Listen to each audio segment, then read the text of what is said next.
Yeah. to head over to Cleveland quite a bit. So I teach local prenatal and postnatal yoga classes here in Erie at our local Okay. studio, Yoga Erie.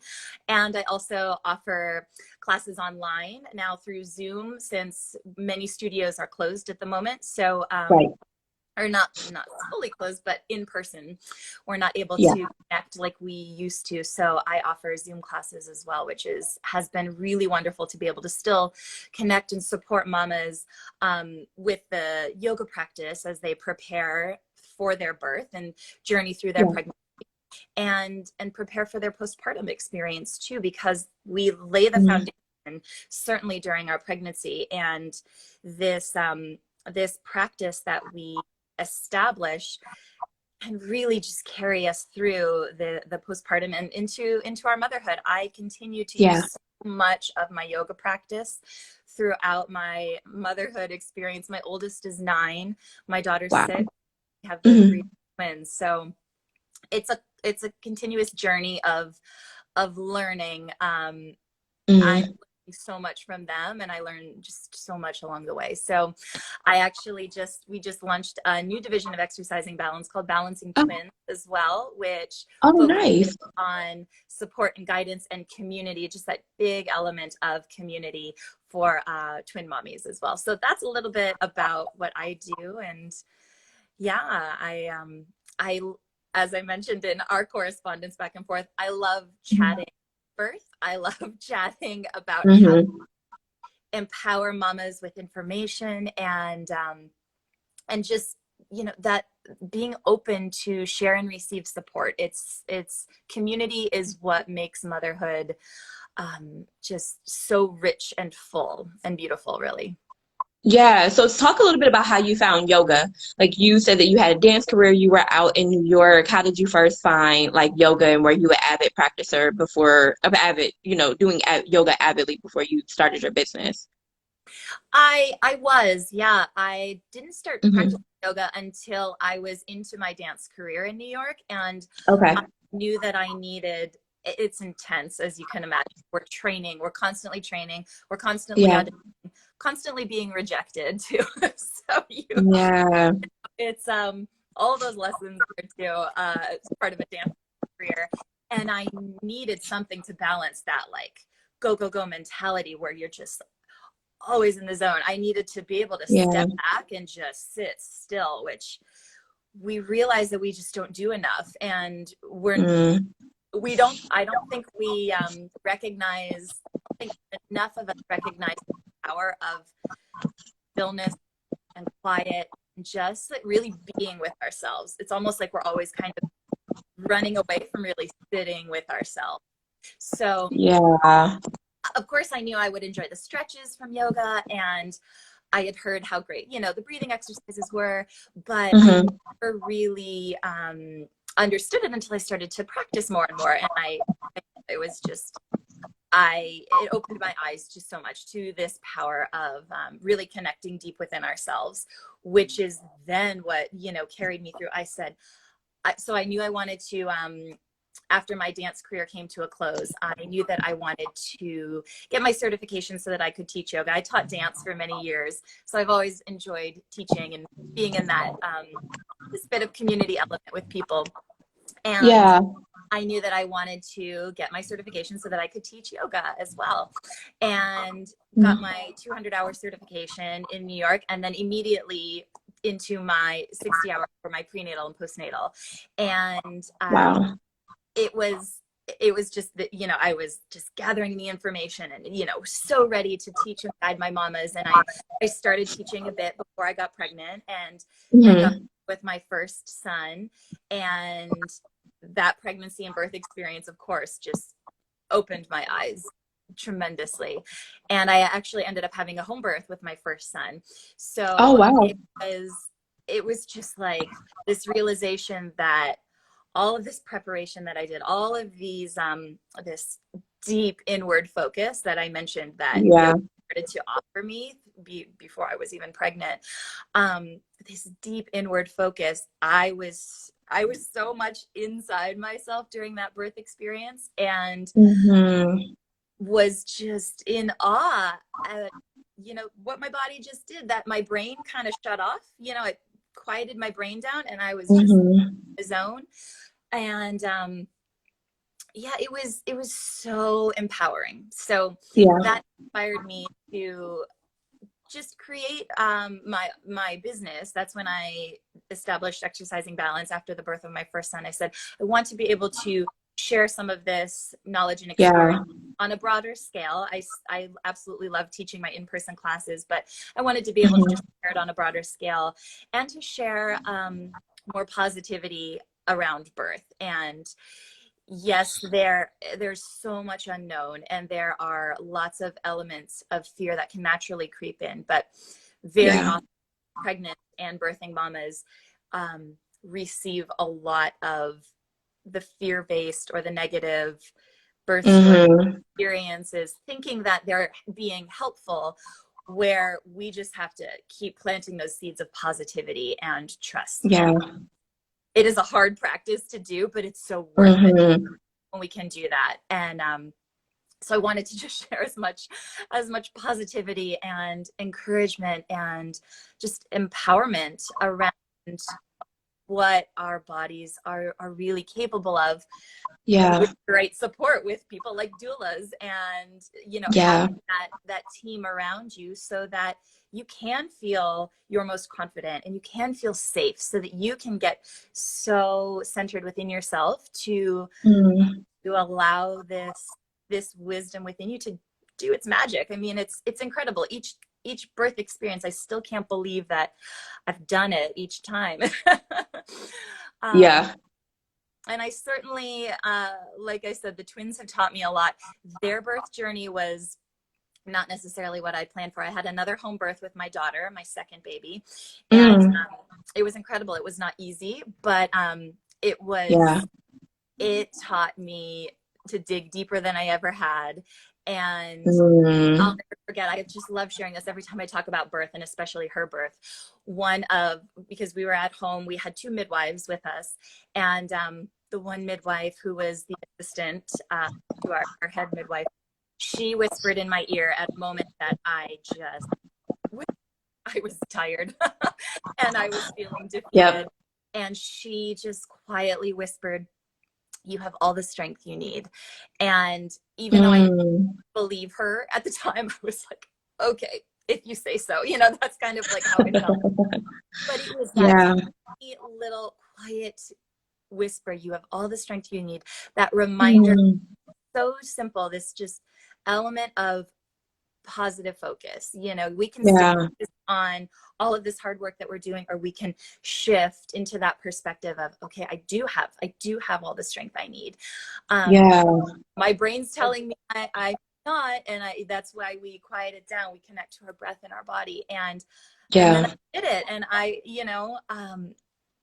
and there's many moments in birth where it's like, there's no turning back right now. You are Mm. in the zone, and Yep. finishing however you're going to finish. And that was one of those moments. So I tapped into just this deep strength that Mm.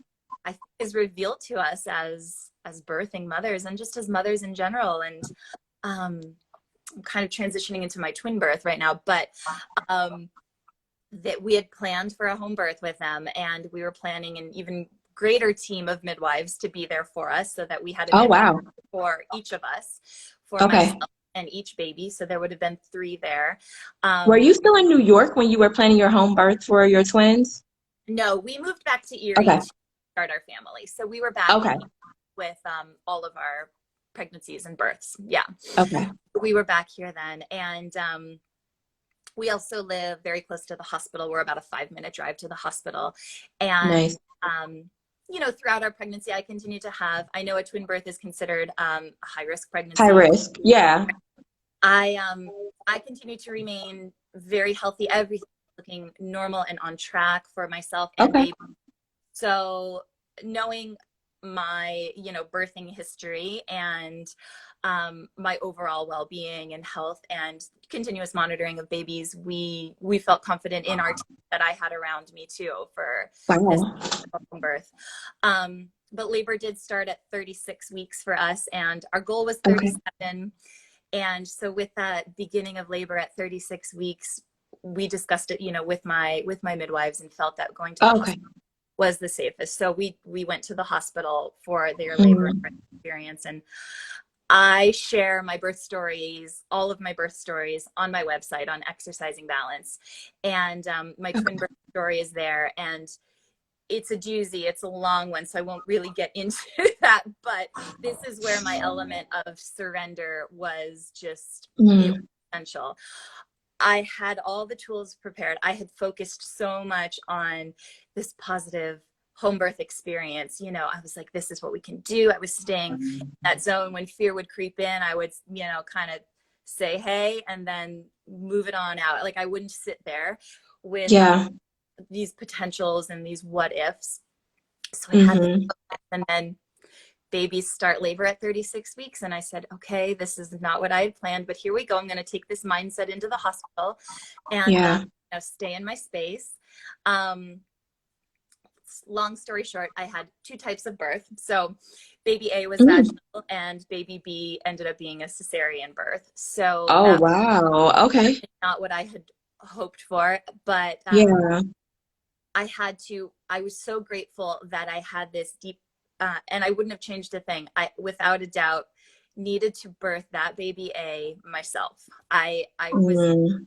I, I was bullied into them wanting me to have a C-section from the beginning, walking right in, being twin birth. Baby B was presenting breech.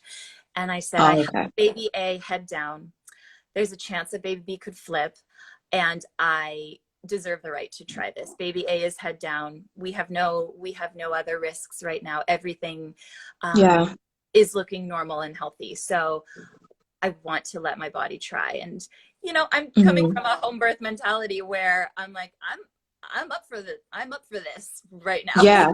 Right, right. I am prepped and ready for this. So Mm-hmm. I had to so I had to stand my ground. I had to advocate very much for myself and my baby. Mm. And another question that comes up very often that I share with my pregnant mamas that I teach in our prenatal yoga classes Mm-hmm. is the question to ask, is mom okay? And is baby okay? And if Mm-hmm. so, both of those answers are yes. If so, can we have more time? And we had no cause for concern with our babies when we walked into the hospital. So I was okay. Yeah. Babies were okay. Yes. So we've got time, and birth takes time, as you know. Yes, it does. Yeah. Definitely. Yeah. So, yeah, I did have to advocate for myself and my babies, but that baby A birth was it was amazing. It was so amazing. I'm Mm. grateful for it. And my sweet little baby B, he flipped transverse then. Urges to push came back soon after, and I knew that was not an optimal position, of course, when he was born. So that's when we Yeah. agreed to our cesarean birth for him. And it took a lot of processing of their birth. I mean, besides physically, that was a twin pregnancy is intense. Twin birth, experiencing Yeah. both the birth was intense. So Right. physically, I had to surrender completely to all the time my body needed to recover. But it took me a long time to really do that deep healing emotionally and mentally. And I am so grateful for that foundation that I did lay throughout my pregnancy with that positive focus and with the understanding Yeah. that, yes, I have a plan in place, but birth is unknown. And we Mm. have to continue to allow ourselves. We talk about riding the wave, right, throughout birthing. Mm-hmm. It's all about riding the wave. I continue to ride the wave. I'm only Yeah. in control of so much over here, and ultimately, yeah, I'm riding the wave of this journey and adapting where I need to adapt, and grateful for the preparation that I have put in place and the tools Yeah. that I have practiced to allow me to do that. So Yeah.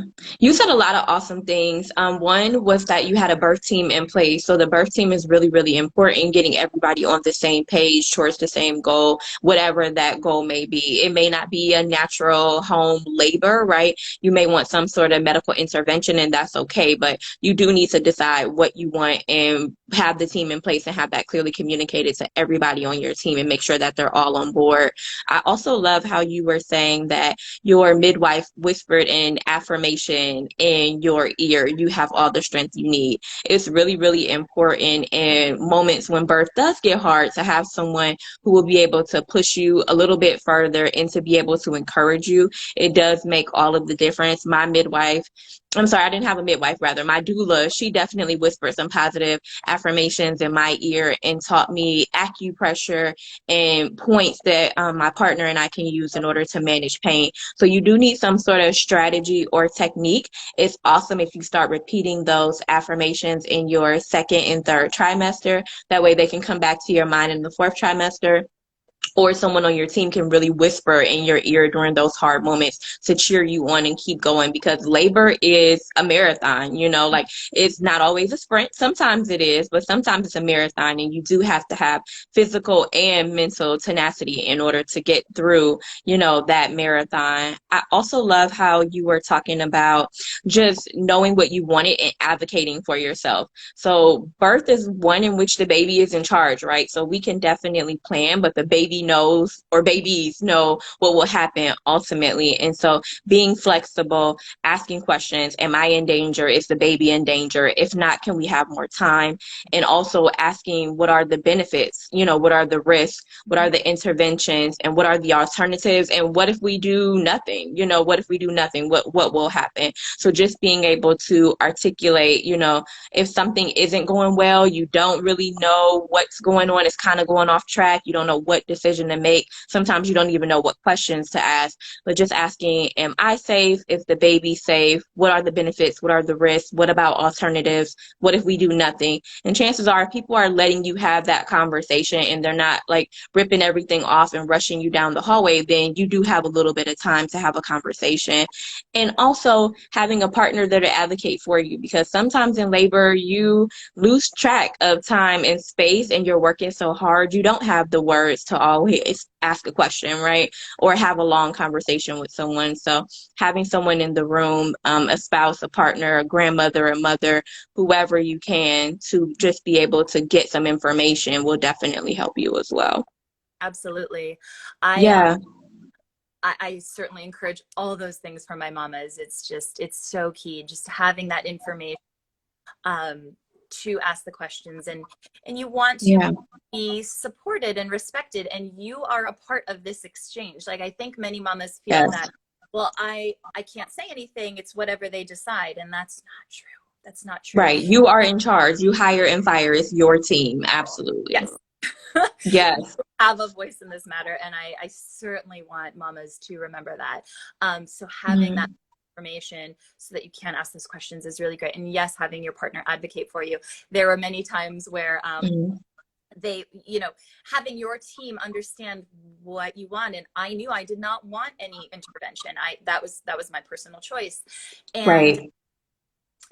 at one point the doctor came in and asked the nurse, and the nurse knew at this point I didn't want it either, and she said, I told her you were doing okay. She asked if I wanted anything to speed things along, and she said, I told her you were doing okay because you probably didn't. I said, you're right, that's exactly it. I do not no, I am in my zone, because Yeah. that those little questions of doubt can really Yes. kind of trample those seeds of positivity that we plant within ourselves, right? Yes. And Yes. it's like that one little doubt starts to get into your head or into your heart, and you're like, well, maybe I should be. And so if those questions aren't even, presented, or you have it very clearly stated, um, Yeah. this is what I need for my support, and I don't need, these interventions. And, you know, or if you do get to a certain point and a mama says, I might be open to it at this point, but Right. it's just it's good to be clear, as clear as you can be, even though, a mama might say, well, I don't know what I want. And you don't sometimes, and that's okay. Right. Exactly. I really also believe so strongly that we make the best decisions that we can in that moment.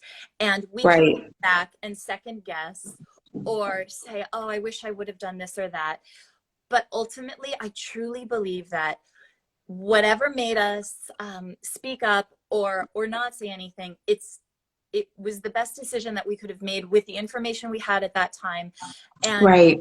sometimes, as hard as it is, those are the learning experiences for us that then guide us Yeah.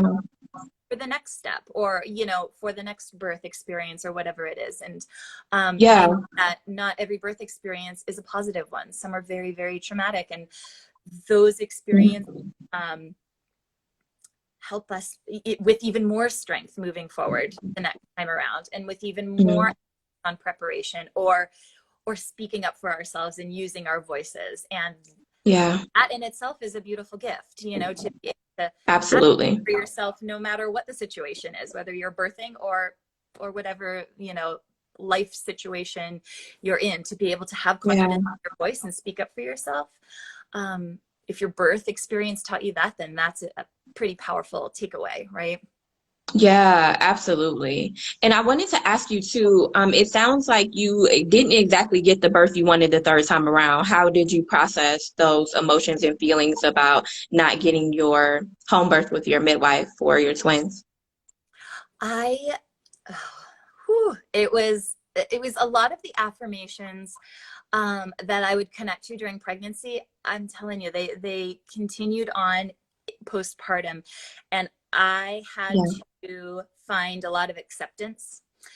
And I'm one that kind of, when I set my mind on something, I really just want to follow through with the goal or with the, whatever. Mm, I like to follow through and complete it and like tie it up and say, all right, good, on to the next thing. And that was one that just kind of left me open in so many yeah. different ways, you know. Yeah. I had to just find acceptance, and I had to allow myself to be sad about it. And it felt like a mourning. Like, I was really sad, and I mourned the loss of that home birth that I so wanted so desperately. Um, Yeah. and I wanted to be another twin home birth mama to say, look, this is possible too.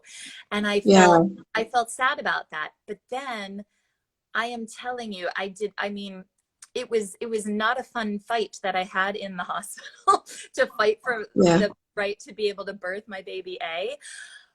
But what I took away from that was, oh my gosh, in my most vulnerable moments, I stood up Mm, for myself. I mean, yes. it's as raw as you can be when you are about to push your baby out. And it gives me chills still.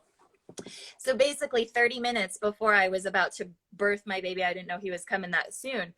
30 minutes before, they're telling me that I have to go to the OR right now and that I will be forced into a cesarean. And Oh, wow. one of my birth team members had to leave. I'm in the tub and I just put my head down. I just like got back into my zone. I asked my questions in between contractions, but I took away from that experience, which I would have not have asked for necessarily, Yeah.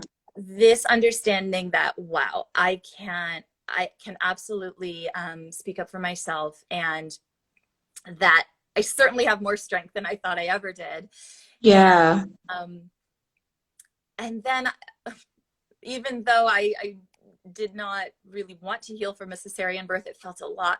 For me personally, it was a lot harder than my vaginal birth recoveries. Um, Okay. it also taught me a lot and gave me that experience of what other mamas go through. So I have that understanding as well of just how challenging and demanding that was, healing Yeah. from cesarean birth too. So even though Right. that was not my plan, in the end, I will always try to find the bright side of things. I always will. It's Yeah. maybe it's a fault of mine, but I am certainly optimistic and try to find the lesson that is there. There's always some lesson there throughout those Yeah. dark moments. So I mean, I guess that was a long answer for your question, but I found acceptance. No. I found a lot of patience in that postpartum journey, and I Yeah. allowed myself to feel the feelings that I needed to feel. I had to feel sad instead of saying, oh, Yeah. but here you have two healthy boys. They didn't have to go to the NICU. You've got your two healthy babies. You did that. You know, Yeah. so to speak, like, no, but focus on this. I had to allow myself, even though I said, you know, I'm like, always see the bright side. I had to sit with Yeah. a big lesson to be able to sit with the heaviness of the Hmm. sadness and the feeling of loss from that birth that didn't happen. And you also picked out moments where you were stronger and braver than you thought that you could be, and you celebrated yourself for that. That's the other piece of it too. Yeah. Do you So it's want everybody to that know balance. anything else on that? I'm sorry, go ahead. No, that's okay. That's that balance though of allowing Yeah. ourselves that space to feel those feelings that are so real, you know, and Yeah. valid. All of those feelings are valid. We have to be able to feel them. And then we also Mm. have to remember, you know, these strengths that are within us, or bring our focus also back to those lighter moments or those positive moments, right? We have to allow Yes. for both. And um, with this positive mindset that I always focus on, I think that, and I'm glad you asked that, because it just brings us back to this this element of balance, and we have to allow Yeah. space for both to be there. Yes. Yeah, absolutely. I know we are running up against time. Is there anything else you want people to know about yoga, about preparation for pregnancy and postpartum, and of course labor, and then anything about how to really surrender and like connect with your body and just kind of disconnect from your mind and kind of let your body do its thing? Yeah.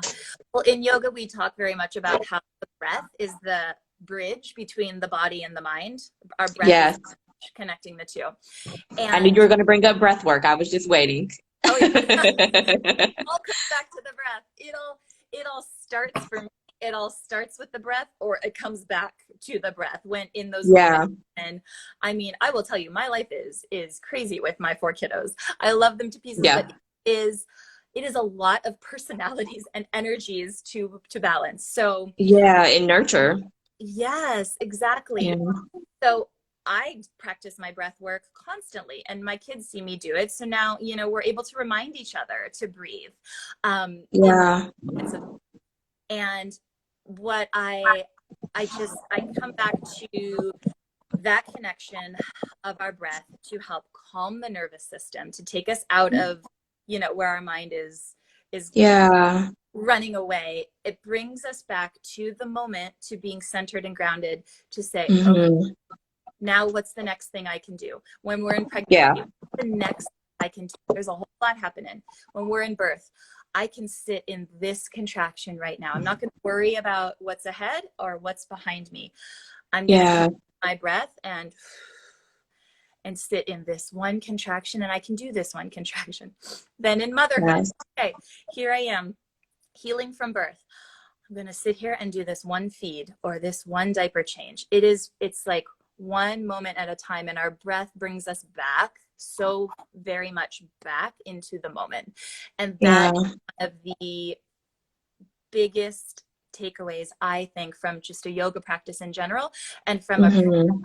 practice that mamas plant that seed during their pregnancy that carries them through birth and beyond. So Yeah. it's it's just coming back to our breath to get us a little more clarity in our mind so that we can move forward with a clearer head and with that focus. So Yeah. And tell everybody like anything else you want them to know, and then tell them where they can find you online to connect with you, be a part of your in-person or virtual classes.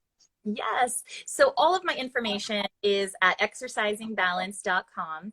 And that is where I have my prenatal yoga videos, my postnatal yoga. They're all, I do have Nice. the option, but we have it all streaming as well. You can stream the Okay. video. And my new twin section, Balancing Twins, is there as well. Mhm. Also, if you just head to balancingtwins.com, that'll direct you to over to my website at Exercising Balance as well. So Yeah. I've got loads of information there. My resources, like I said, my prenatal and postnatal yoga videos, and also the birth stories of my children. And just Wow. all the goodness there to be able to connect deeper with this community. And we're just starting a brand new Balancing Twins twin mama community as well, so that we can Wow. just share and receive support. Also, with my ebook, I get so many questions on breastfeeding twins, and I've Oh, set up an ebook with my top suggestions for breastfeeding twins. We breastfed for 28 months, and I've got wow. I just kept receiving so many questions on how in the world do you do it? How do you begin? How do you do it past, a few months? And I thought I needed all in one nice little resource. So my breastfeeding Yeah. guide is over there as well. Okay, so Amy is at Exercising Balance. She's also at Balancing Twins. She has her yoga classes, right? So she also has virtual and in person. And then she also has the ebook. So if you guys have absolutely any questions, definitely reach out to her. She does have a community for twin moms for support. And then also the ebook is for twin moms for breastfeeding. So definitely reach out to her, DM her if you have absolutely any questions. She's really, really responsive in DM. I can attest to that. And then it also check out her website. She has some awesome resources. She's also on Facebook if you want to connect with her over there. I just want to thank you so much, Amy, for doing this and being a part of the series. I really appreciate you. It's been awesome. I always love hearing about yoga. Like every single time people are avid like yoga practitioners, they're always so good and chill and like cool. Like the vibe is always awesome. And it's always some really, really insightful things that come out of the conversation as well. So thank you so much for sharing your expertise and your insights. Thank you, Jariel. I appreciate it so Yeah. much. Thanks for all you do too, because Oh, thank I'm you. inspired to share information with mamas, and I'm so grateful to be a part of this journey with you as well. So thank you. Yeah, and thank you, Matthew, for all of the comments. He was saying very informative video and how he didn't know breath was so important. So thank you so much for participating in the comments. We certainly appreciate it. If you have any questions later, just go ahead and drop them in the comments. We are also accepting doula clients. If you're doula curious or want to hire a doula, definitely send us a DM. We'll be happy to chat with you about that. I hope everyone has a fantastic day or night or evening, wherever you are in the world. Thank you guys so much for tuning in. All right, bye. Bye.